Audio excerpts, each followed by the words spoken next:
Project 1065, Chapter 54. One day.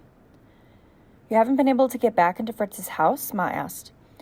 We all sat together later that night in Da's study, me, my parents, and Simon. The servants had been sent home for the night, but even so, the study door was locked and the radio was on in the background, in case anyone outside stopped to listen in.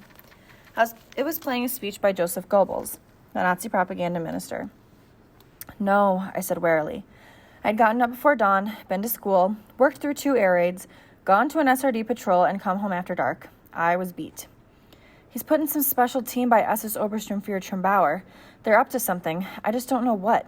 I told them all about Fritz's absences and his reference to the science team. I agree it's not a science team, Da said. Definitely suspicious. They're obviously up to no good, Simon said. London will be very interested to hear all about this. I'm sure whatever it is. Something to keep investigating after I'm gone. After you're gone? I said. The plan had always been to get Simon out of Berlin back to England, but the way he'd said it, like he already knew he was leaving and soon, I looked back and forth between him and my mother. It's all set, Michael, Ma said. He leaves tomorrow night. Tomorrow night? My heart leapt into my throat. For as hard as I worked to steal the jet fighter plans and send them back to England with Simon, I realized suddenly that I didn't really want him to go. But Project 1065, the jet fighter plans, were not finished, I said lamely, looking for any excuse I could to keep him here. Yes, I had painstakingly memorized and redrawn 11 pages of schematics with Simon over the last couple of weeks, but there was still 1 page left to memorize.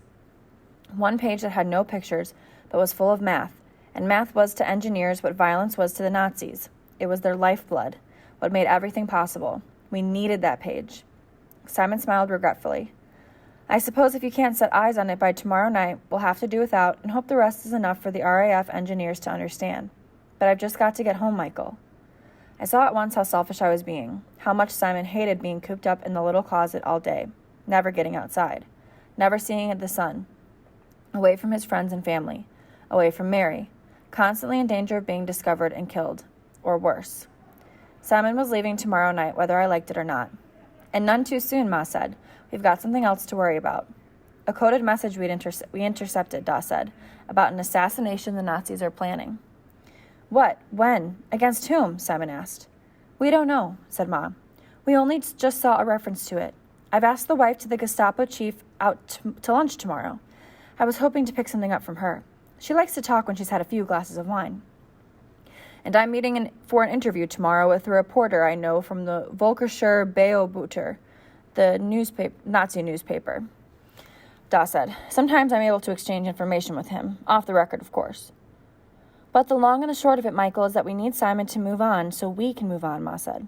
We've got to get back to the mission, find out whatever we can about this assassination, and try to warn London before it happens.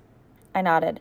I had 1 day to get inside Fritz's house and see the last page of Project 1065. 1 day before Simon was gone from Berlin for good.